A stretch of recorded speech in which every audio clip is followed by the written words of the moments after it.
Hello. I guess it's time to begin.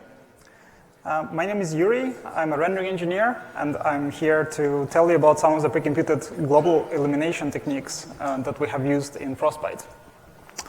The agenda for today is pretty full. We have quite a lot of material to cover. And the talk is split into two major parts after this introduction. In the first part, we'll talk a little bit about using path tracing to render spherical harmonics lightmaps, how we generate the spherical harmonics coefficients, how we evaluate them at runtime in shaders, and how we encode them for storage on disk. And in part two, we'll cover some of the smaller practical tips and tricks that are useful when you're dealing with lightmaps. So, okay, as an introduction and some background, most of this talk is going to be about Flux, which is a path tracer that we've built in Frostbite. It aims to generate high-quality, static, indirect, and direct lighting data in forms of light maps and irradiance volumes. It can be used to bake both direct and indirect lighting, as well as things like static ambient occlusion and sky occlusion. It came to be as a response to request from our sports games that needed a solution for static lighting for nighttime stadiums. And it was first used on FIFA 17. Later, the latest game that used Flux is Star Wars Battlefront 2.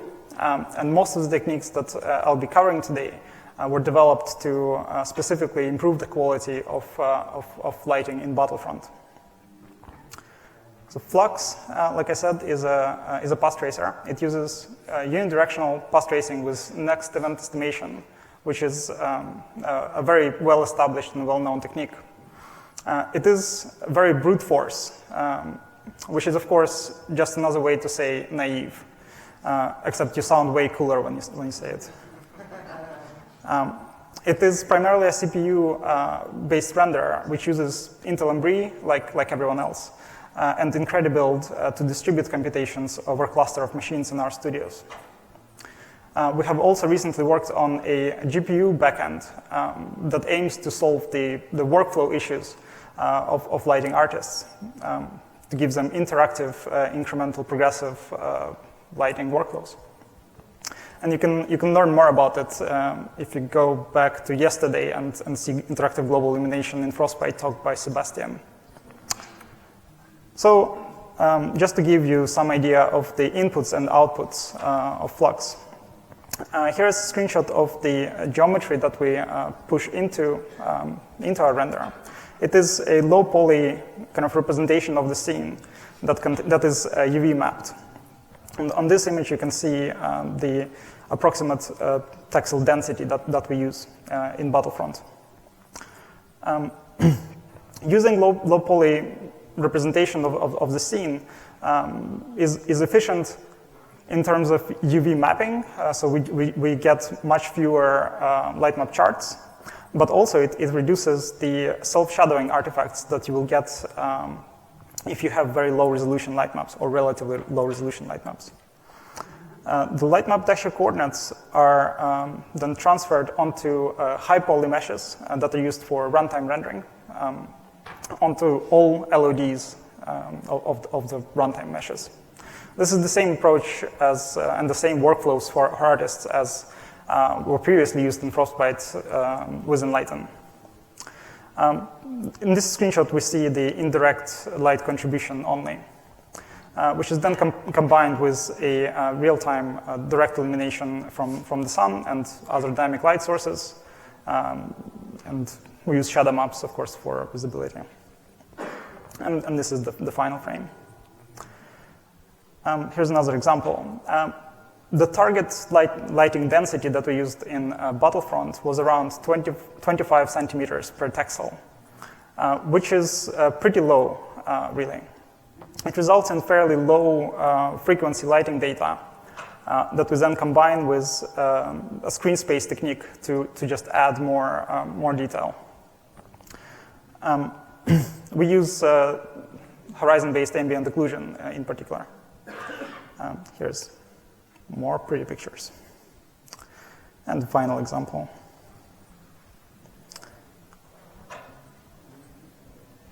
Yeah. Okay, so into the meat of the presentation. Path-traced spherical harmonics light maps in Frostbite. Obviously, spherical harmonics light maps and path tracing are not new techniques. They're fairly well-established and well-known things. I'm not claiming that I'm selling you something novel. I'm using other people's research, just with a slight small twists. So first of all, why use path tracing? Well, path tracing is an elegant and unified approach to render all sorts of lights, including sun, sky, local lights. We don't need a specialized solution, for example, to solve sky lighting separately from sun lighting. It is very easy to implement and understand because the core path tracing loop is literally 50 lines of code. And it is an embarrassingly parallel algorithm, which makes it easy to distribute between the CPU cores in local machines, GPU, and of course, several machines in a compute cluster. Finally, or maybe not finally, but importantly, it is easy to validate one path tracer against the other, which is very useful for development purposes, in case you forgot a factor of pi somewhere. Finally, path tracing is so popular lately because it allows progressive rendering. And this is super important, I think. On the other hand, path tracing is certainly not a silver bullet. It does have some issues that a lot of people don't really point out. It is very expensive in terms of CPU time. So for example, an 8 megapixel light map with an average of, let's say, 100,000 rays per texel, which includes primary, secondary, and shadow rays, would require tracing 800 billion rays in total. And assuming a kind of modest ray tracing throughput of 1 million rays per second per CPU core, the bake would be around 200 CPU core hours. Obviously, this is quite impractical for just a single machine, and GPUs do help if you have a GPU-based path tracer. And things like Incredibuild or SNDBS are an obvious way to speed things up. But I do feel bad for the environment while we bake the light maps. And of course, the big elephant in the room is that certain scenes are just going to require a huge number of rays to converge. In fact, some scenes may not converge in your lifetime. And they require things like metropolis light transport, bidirectional path tracing, or other fancy techniques to really solve efficiently. When we talk about baked global illumination, what we're really talking about, whether it's light maps, light probes, whatever, is just having a database or cache, I guess, and that is keyed by a world space position and that contains a partial solution to the rendering equation integral. We can then combine the partial solution with essentially the last leg, the last bit of the light path that is available in the runtime to get the real-time rendered scene. There are some issues, of course, with this. During baking, we do not have a camera. So the I vector is not known, and we don't have the final shading normal because, well, we're using lower LODs, and in fact, the final normal will come from a normal map at runtime. Therefore, we cannot just bake irradiance. We need to store a spherical function that we can evaluate against the final runtime normal. And we use spherical harmonics to represent a spherical irradiance function. So spherical harmonics, a quick anecdote. One day, Oscar, who is a lighting artist that worked on the original Mirror's Edge, came to me and stated that apparently light maps in Battlefront at the time did not look as good as they used to in Mirror's Edge.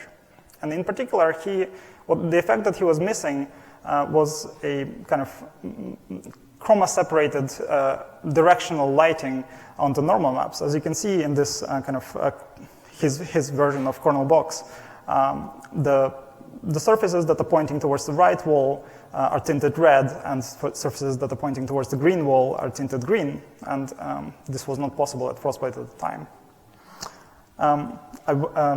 This particular screenshot was rendered using Beast, and it used Registry normal mapping, which essentially stored 3 light colors with directions in a fixed frame around in tangent space. You can read up on Registry normal mapping on Google, I guess. So I went around and explored a bunch of techniques that were available and known at the time to find something that could give Oscar what he was after.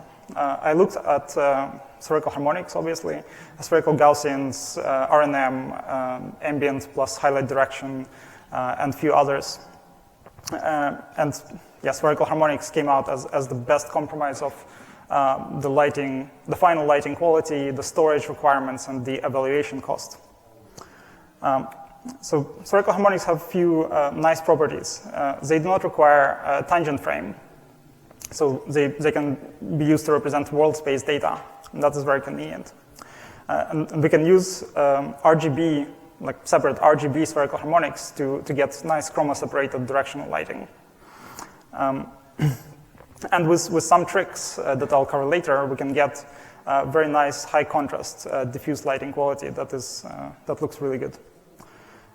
Finally, we can use the data that is stored in low-order spherical harmonics, and in fact, we use L1 spherical harmonics, so four coefficients per color channel, 12 in total. We can use this data to get an approximation, a very hand-wavy approximation of specular lighting. Finally, the SH coefficients can be stored quite efficiently in hardware compressed formats. So baking spherical harmonics is a fairly well understood and very well described process in literature. We can use Monte Carlo method to compute radiance SH coefficients, as shown in this pseudocode. So this process takes the radiance samples from the environment probe and projects this radiance onto the SH coefficients, as shown in this very small font pseudocode, which produces a function that you see on the right here. So it's kind of like a very blobby, blurry version. This cannot be used directly for rendering because this data is representing radiance, so how much light is coming from a particular direction.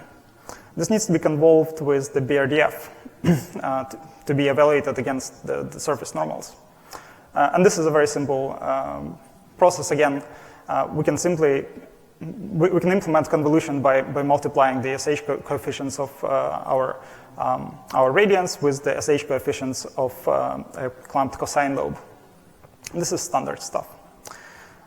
So what is cool, and this when I stumbled upon this, it was kind of a revelation, is that if we merge the SH coefficients, the normalization SH coefficients from the SH basis and the clamped cosine coefficients, very interesting numbers come out. So we just multiply two sets of magic numbers, or not really magic, but numbers, and 0.25 and 0.5 come out. That's nice. There are additional opportunities for cancellation and simplification. We have a 4 pi in our spherical Monte Carlo integration, or 2 pi for hemispherical case. And we have 1 over pi in our BRDF, which can be used to get a simplified formulation of irradiance SH coefficients, like so, which translates to pseudocode like so. So the irradiance SH coefficients can be solved directly by just computing an average radiance value and which goes into L0 coefficients. And the L1 coefficients turn out to be just weighted average radiance direction multiplied by 2. There is also, just to note, a factor of pi here, that I have simplified and moved into the shader, essentially. Okay, so we can apply further transformations, and we can factor out the 2 and the L0 out of our L1 coefficients to bring the magnitude of the L1 coefficients into a very convenient 0 to 1 range, like so, which allows us to evaluate spherical harmonics, irradiance, spherical harmonics in our shaders using this pseudocode. Just to note, the result of this calculation may be negative, and it already includes the 1 over pi factor from BRDF. So this is basically the outgoing radiance for the pixel that just needs to be multiplied by the albedo.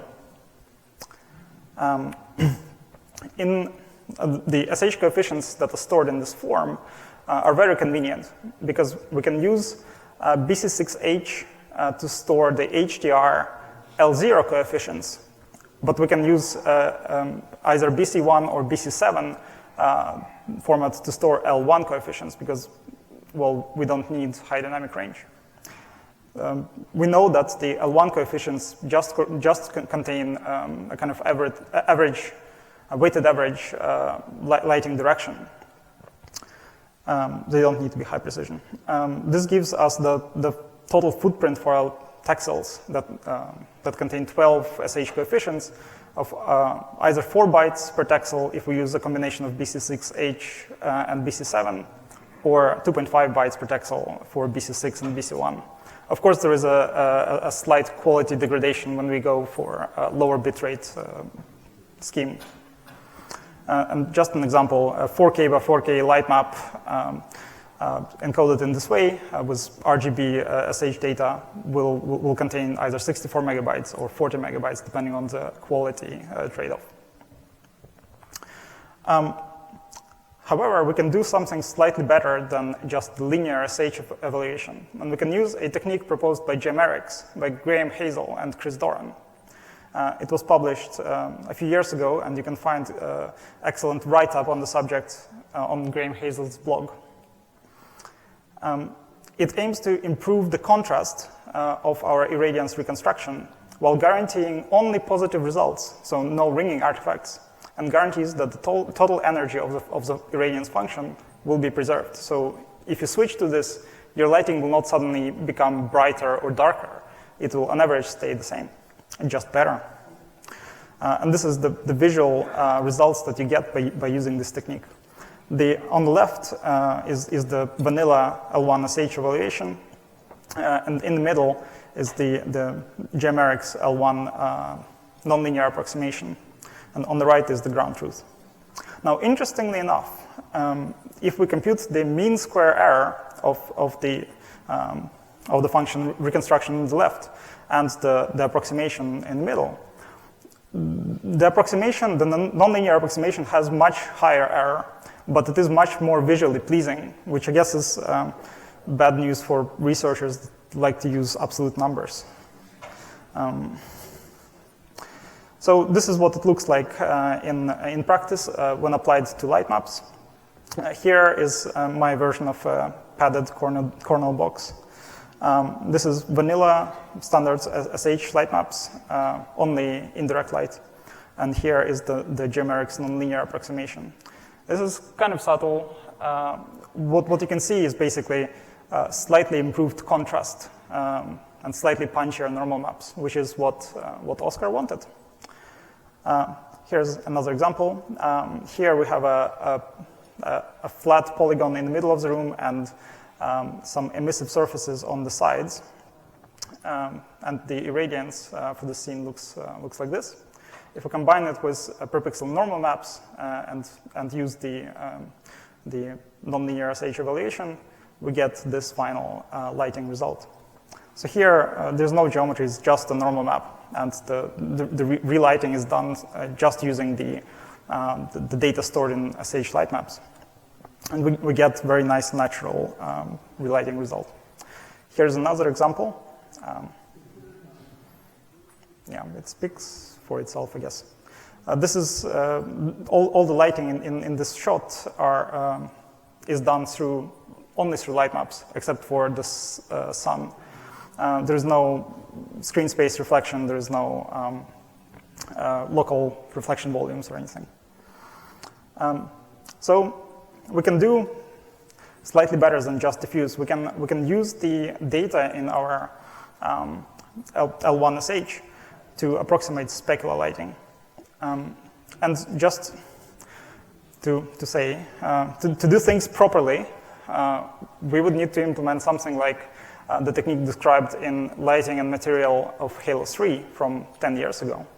That describes how they used L2 SH data, radiance SH data, and a set of lookup textures that contained their BRDF projected onto SH. The lookup tables were indexed through the surface roughness and through view angle. Then the BRDF SH was rotated into world space, and SH dot product was computed between the BRDF SH and the radiance SH to get the final specular contribution. This is a fundamentally solid approach, and I think with L2 SH you cannot do much better. Yeah, it's fundamentally solid, but it does require more data, more texture lookups, and more ALU. And what we had in Battlefront, we had a slightly different constraint. We wanted to target output resolution which was as close as possible to 1080p, run at 60 hertz, so we couldn't afford it really. So the approximation that we kind of put together that shipped in Battlefront 2 was to use the L1 Spherical Harmonics data that we already had in the light maps and derive the principal light direction from our stored SH coefficients. If we recall from earlier, the L1 data already contains just a weighted average radiance direction, so we can just normalize that. And we can estimate how focused or spread out the lighting environment is around a particular texel just by looking at the lengths of the L1 term from our light maps directly. We can then create an imaginary light source using those estimated parameters and plug the numbers into the standard GGX formula. And that's it, basically. The heuristic for how spread or focused the light is, like I said, depends on the magnitude of the L1 component. If the magnitude is close to 0, this means that lighting comes from many different directions that kind of cancel each other out. If the magnitude is close to 1, then it means that all lighting comes from one direction.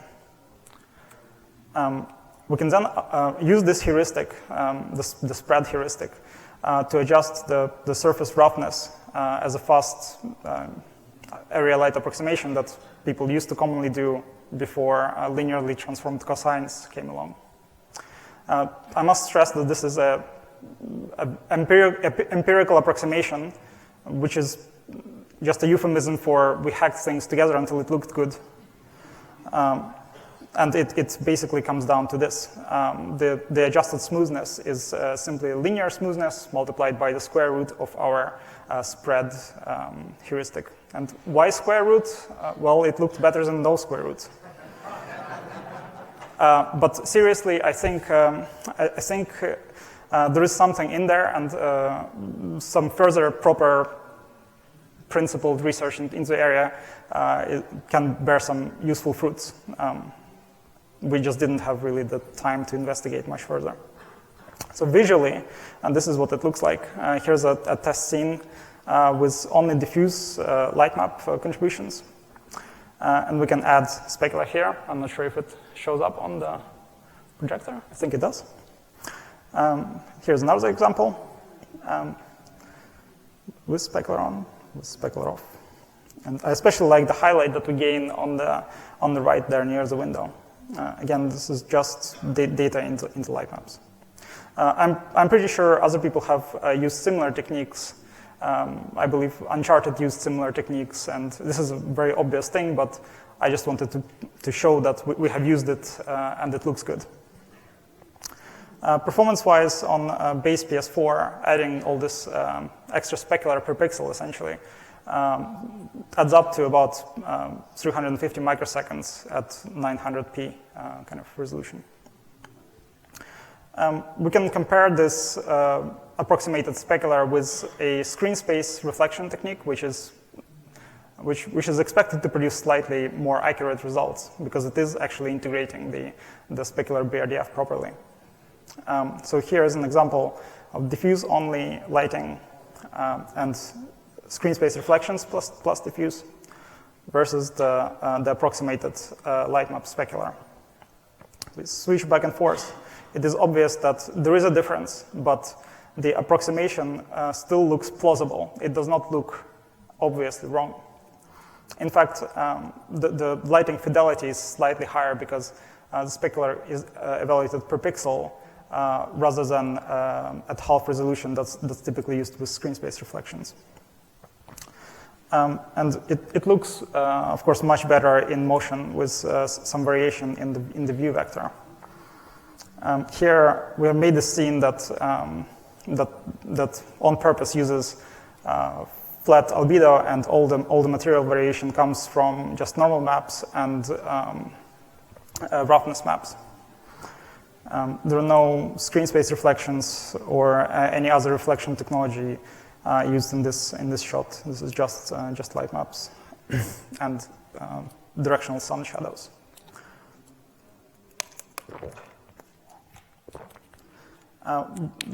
The visual effect of this is normal maps just look more interesting. Everything looks more interesting, and the game team was able to turn off environment maps and screen space reflections in a lot of areas of the game, bringing the total frame time lower.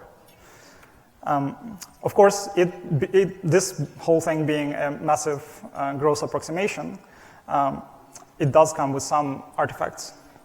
Because we only have a single light direction, when this light direction is kind of interpolating smoothly from one light source to another, the specular highlight also kind of interpolates with it. And this sucks, and it's really obvious on shiny surfaces like floors here. The workaround is simple, of course, which is to turn off the effect within certain roughness values.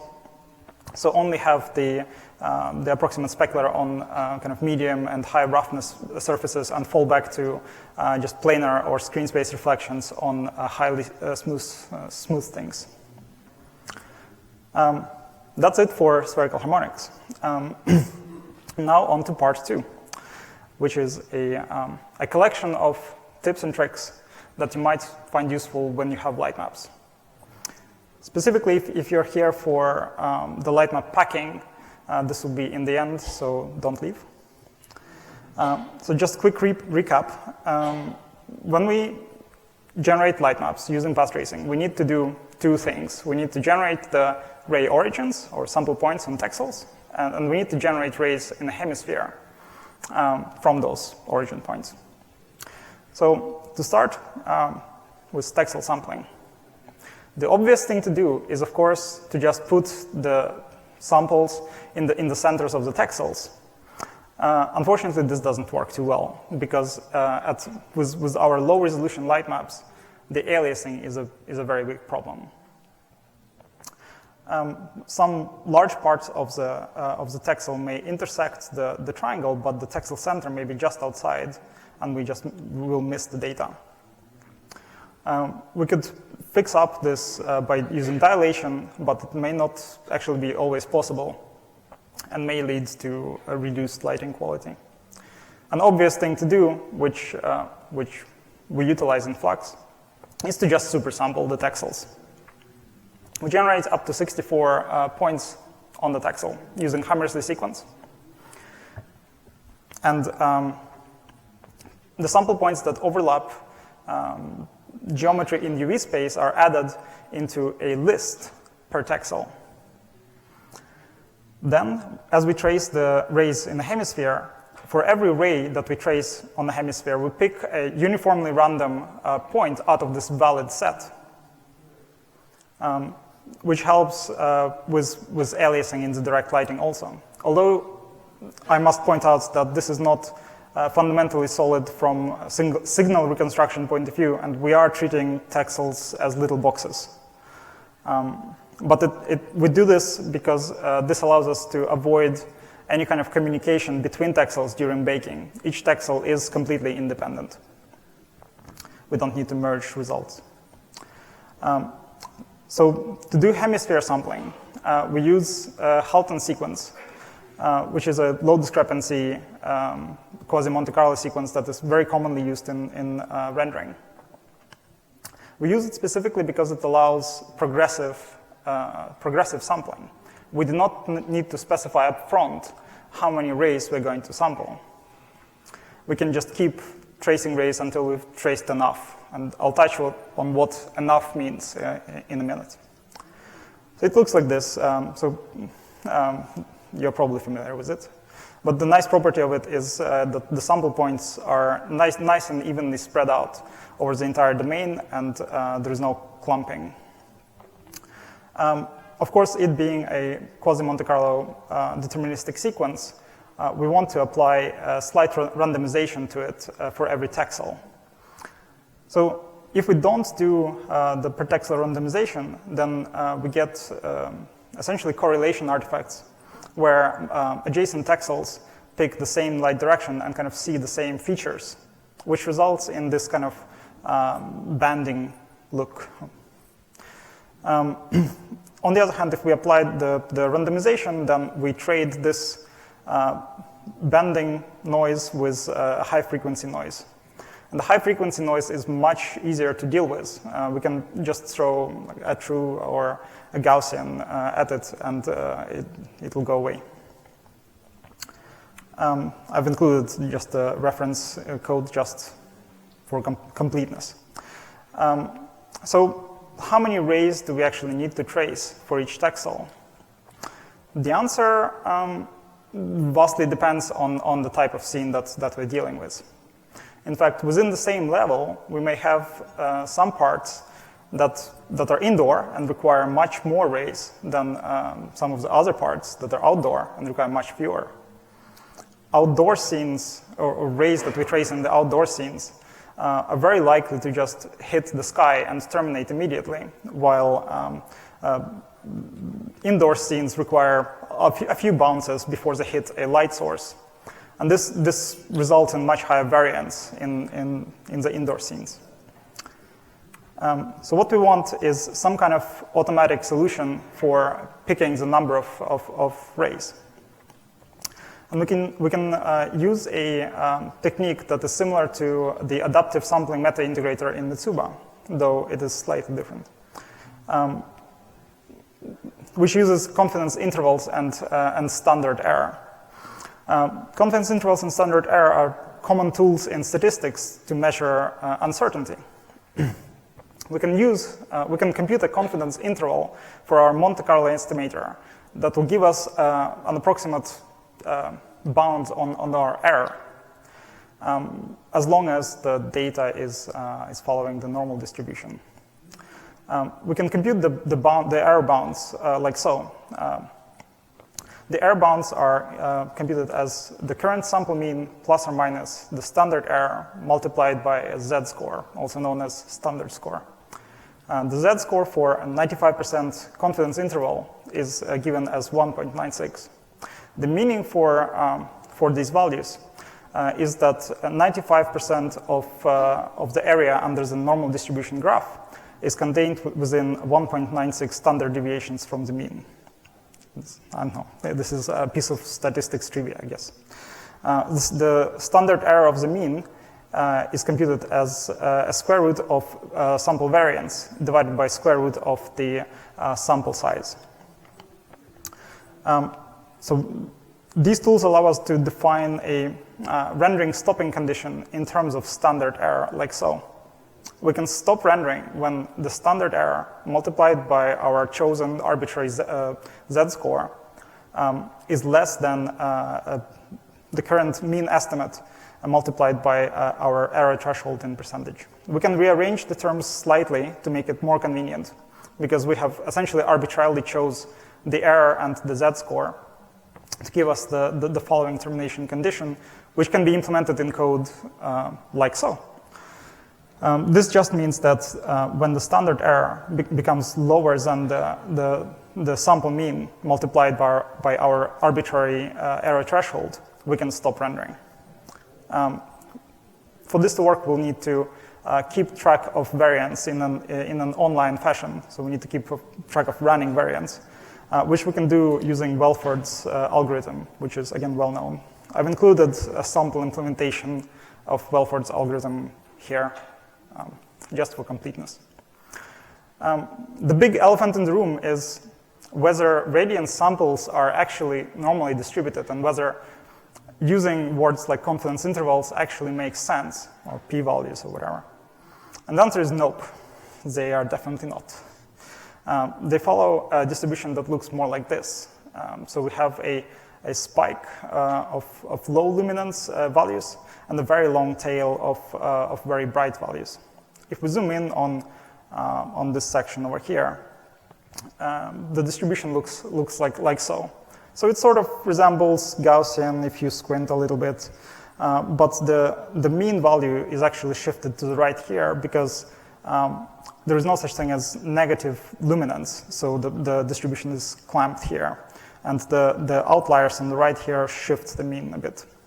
So the conclusion from this is we cannot use confidence intervals as regular statisticians because our render will terminate much earlier as a result because error bounds are not quite valid.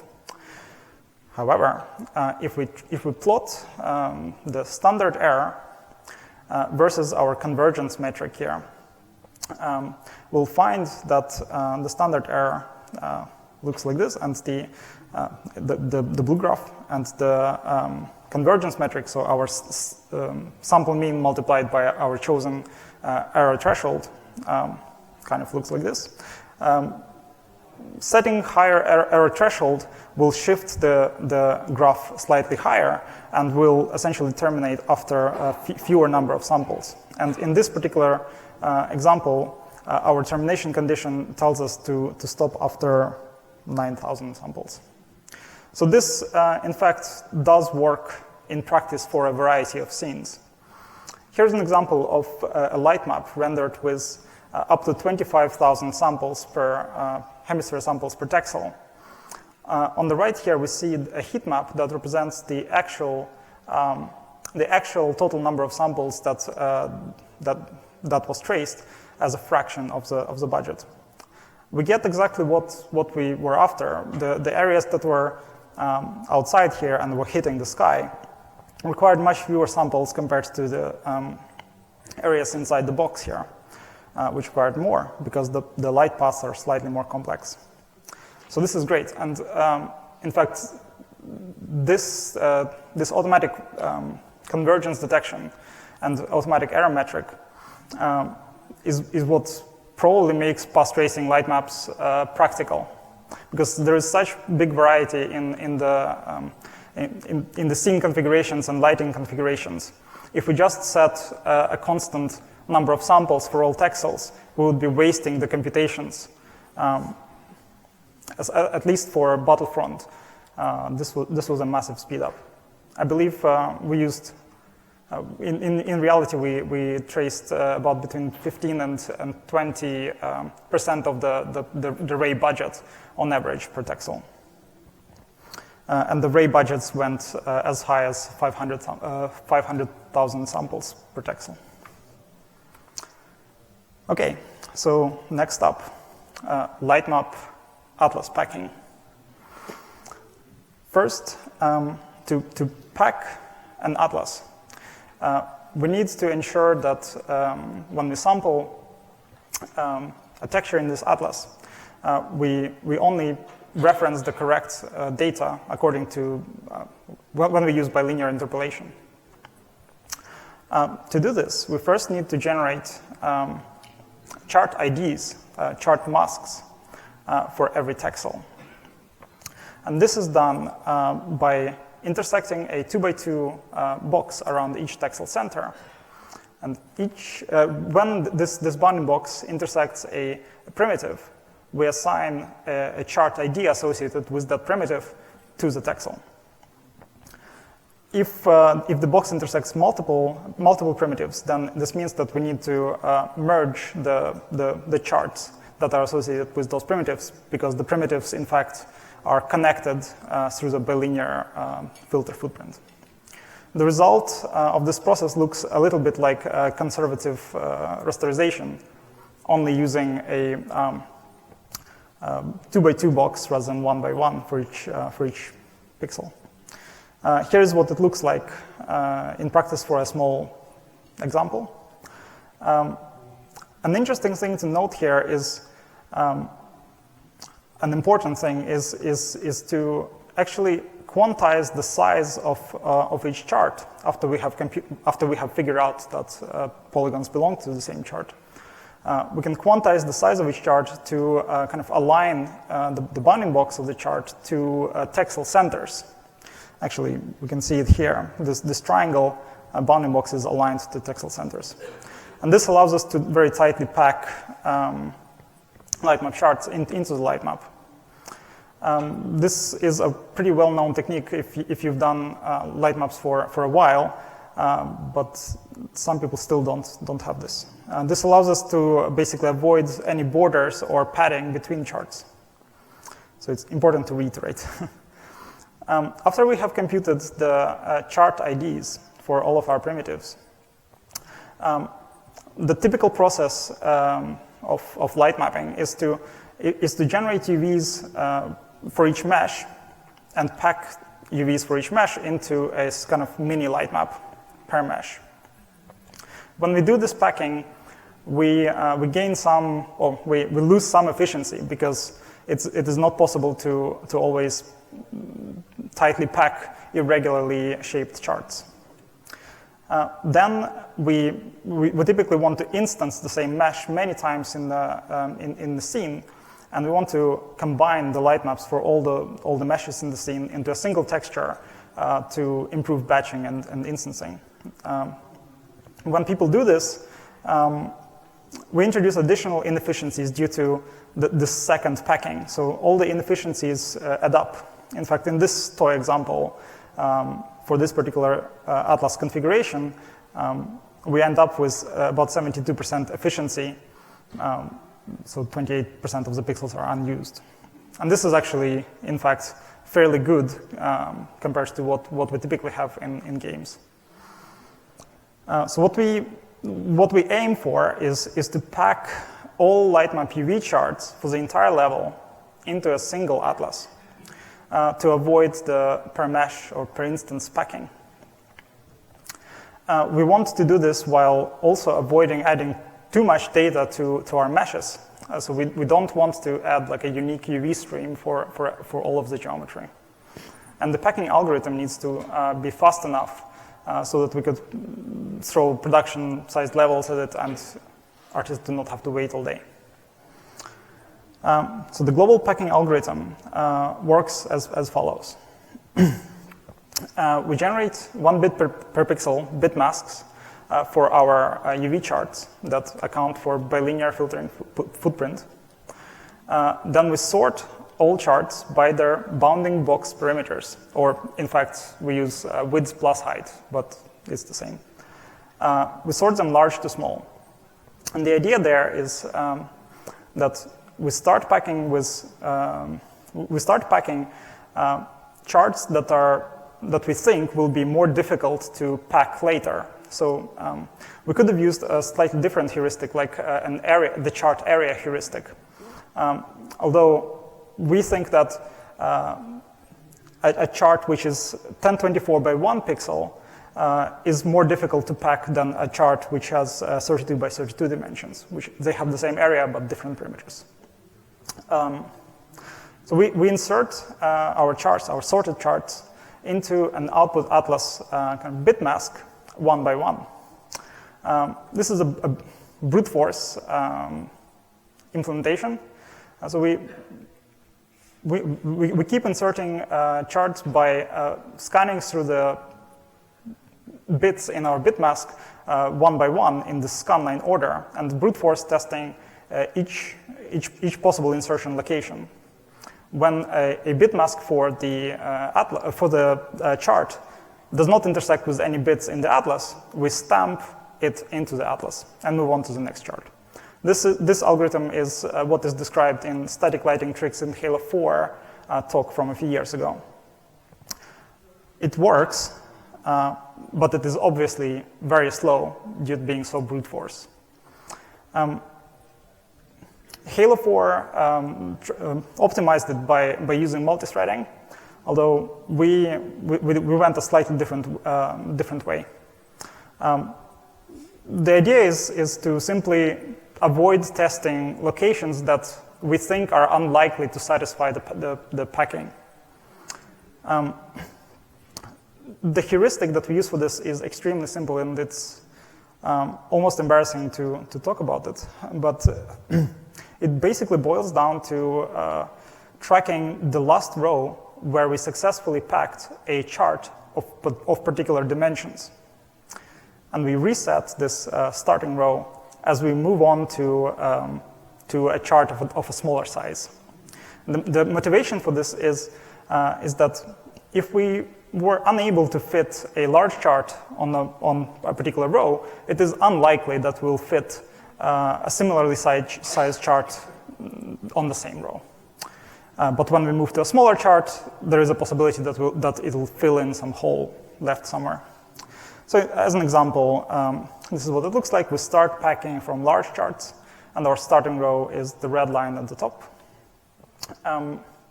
We keep packing, and we move on to the next line, to the next chart. We have not found space for this circle in the beginning, so we advance to the middle of the atlas, and we pack the next chart that has the same dimensions right next to it. We avoid testing all the space here. However, when we move on to the smaller chart, we reset the packing start row. We do the brute force search. We find the location for our smaller chart. It happens to find some hole here in this round chart. And so the next small chart that we pack, we just continue packing from this row. This is super simple, and it is very fast on production scale levels.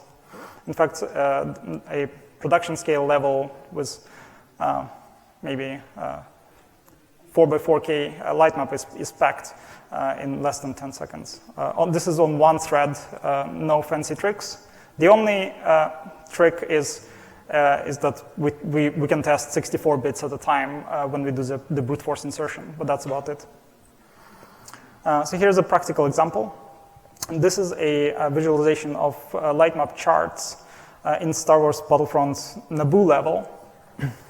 This particular map was 3.3 thousand by 4,000 pixels, and it contained 263 individual lightmap charts. 263,000 individual lightmap charts. And on the right here, we have a histogram of the chart size distributions. So on this histogram, we can see that small charts that have 4 to 16 textile parameters make up the vast majority of all the charts. And in fact, charts that have larger than 64 textile parameter are just a tiny minority. We can see it visually here. Those large charts typically correspond to terrain tiles. So this particular visualization is what we had in Frostbite before, and this is the packed result after. So before, in this map, we had 75% efficiency, which meant that quite a lot of the texture on disk was just wasted. And after, we get to 96% efficiency, which is pretty good. And it's kind of hard to see what's going on here, really. So we can zoom in, And we can zoom in some more. And this is like the world's most difficult Where's Waldo. Yeah. I really liked looking at this, this kind of visualization, because you can always find some extremely weird packings, like this circle, and there's like a bunch of boxes packed into it, and yeah, it's just amazing, I think. So there's one more detail to cover, which is how to actually use these packed light maps. The output of the packing algorithm is just an array of 2D transforms, so scale and offset, per chart. Well, previously, we could use scale and offset per mesh instance and just send it as mesh instance data. We now cannot do that. We don't have a single offset. We need to solve this while not introducing too much data, so we don't want to add a unique UV stream for all the meshes. And we don't want to break instancing, break our batching. The solution is, like most problems in computer science, is to add a level of indirection. We can store chart index into each mesh vertex, and 8 bits is plenty, actually. And then we can write out all the chart transforms for the entire scene into a single buffer, which is sorted by the mesh instance index and then by chart index. Then, per mesh instance, all we need is an offset into this buffer that we can combine with the per vertex offset to get the final transform index, like so. Yes, it is an extra indirection in the vertex shader and an extra buffer to bind, but the performance impact of this is basically within the noise. I actually was quite fast with my talking. So we actually have time for a bonus section. Okay, so the bonus section. One thing that we also need to consider when we're dealing with light maps and textures is block compression. If we just use the standard block BC6H compressor, in this case we use Intel ISPC BC6H compression library, we'll get some areas of the light map, and it may be very hard to see on this projector, that have discoloration artifacts. This happens obviously because block compressed formats use 4x4 blocks for compression, and some pixels within a 4x4 block may actually be left unused. Even if you quantize everything to align to 4x4 boundary, you may still end up with partially covered pixels. And you can use tricks like just dilation to improve on this. But what we did was to do something slightly better. So what happens here is the unused texels in the light map expands the color bounding box within the 4x4 block, and that is quite problematic for the BC6H compression because it reduces the precision of the anchor points of the block. So what we can do is just replace the invalid texels within each, like unused texels in the light map, with the average value of the valid texels in the block. And this keeps the minimum, the maximum, and the mean values of each color block intact. And that happens to be useful for specifically ISPC BC6H compression algorithm. And that's all I have. So to wrap up, I have described how we use spherical harmonic light maps in Frostbite to compute high-quality diffuse and specular contribution, or hand-wavy specular contribution. I have hopefully convinced you that path tracing is a practical approach, especially when combined with tricks like adaptive sampling and automatic convergence detection. And I have shown you how to pack your light maps efficiently. Hope you enjoyed it, and if you did, please fill in your evaluation forms, and maybe I'll talk again next year. Thank you.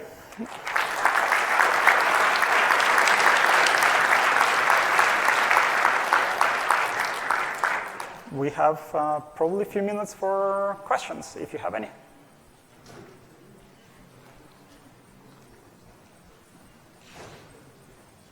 Hi, thank you. I had a question. Yep. Do you notice any color bleeding due to BC6H compression? Color bleeding. Do we get any color bleeding due to BC6H compression? Yeah. You get color bleeding if you have unrelated data within one color block. The obvious solution for this problem is to align every chart size, basically quantize it up so that the minimum chart size is one block. If you do this and you combine it with the BC6H fix-up step that I described in the bonus section, you do not get much bleeding. The only kind of bleeding that you will have remaining is due to sharp lighting discontinuities, which I guess you can't do too much about. Does that affect your efficiency much? The packing efficiency. Yeah. To line up yes, of course, it does affect the packing efficiency, because what we basically need to do is pack charts on a 4x4 granularity. This luckily makes the packing much faster, but yes, the efficiency of course goes down. So do you always do the 4x4 rounding, or do you let your artists choose, or did you never do it? There is an option in the in our kind of lightmap properties to enable the alignment. If you enable BC6 and block compression, if you enable BC6 block compression, you basically have to enable the alignment. If you don't, you'll get bleeding. It's mandatory. Yeah. Right, thank you. Fantastic talk. I just have a question. Who builds the low poly proxies for lightmap? Poor artists that really hate their life. Yeah, okay. Thank you.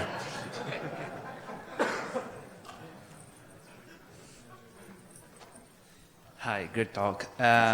What about meme maps? You don't use meme maps, I guess, for any of the light maps? Correct. Battlefront does not use, the question was, do we use map maps? The answer is no, Battlefront 2 does not use map maps for their light maps. If you do use map maps, then of course you need to do the chart packing at the resolution of the lowest MIP that you have, which again will affect your packing efficiency. If you need map maps, that is the cost that you of course have to pay. Okay, and how do you decide the size of the MIMAs? Because when you were the Atlas, because when you were packing everything, yep, you were saying you were sure that it's going to fit in the square area. But yep, what happens if you don't have enough space? So the solution is very simple, and it's basically the same principle as like STD vector resize approach. So we come up with some width that we are certain that everything will fit. You can just look at the total area of all the charts and take the square root of that. The square root of that. And you will get something sensible. Then if we don't fit vertically, we just add additional rows, and we don't need to repack anything that was packed previously. Okay, because you are not using meme maps, so you don't have to care about the whole vertical. Exactly. Thank you. Hi, could you describe the computational resources and the computation time that is used typically to build a production level? Yes. Like I said, path tracing is very expensive. And 200 CPU core hours is a good estimate of the computation involved for one production level. Of course, this is done on a cluster of machines, but it still does involve multiple hours of bake time. And when artists bake for the final shipping quality, like to go on disk, they of course crank up the error threshold and the sample budget way higher, and it is always an overnight kind of deal. That's how it is. Hopefully, with the fancy GPU-based path tracing, we'll be able to get interactive workflows and avoid most of the pain, but that's how it is today. Do we have more time for questions, or no? Okay, I guess we're done. Thank you very much.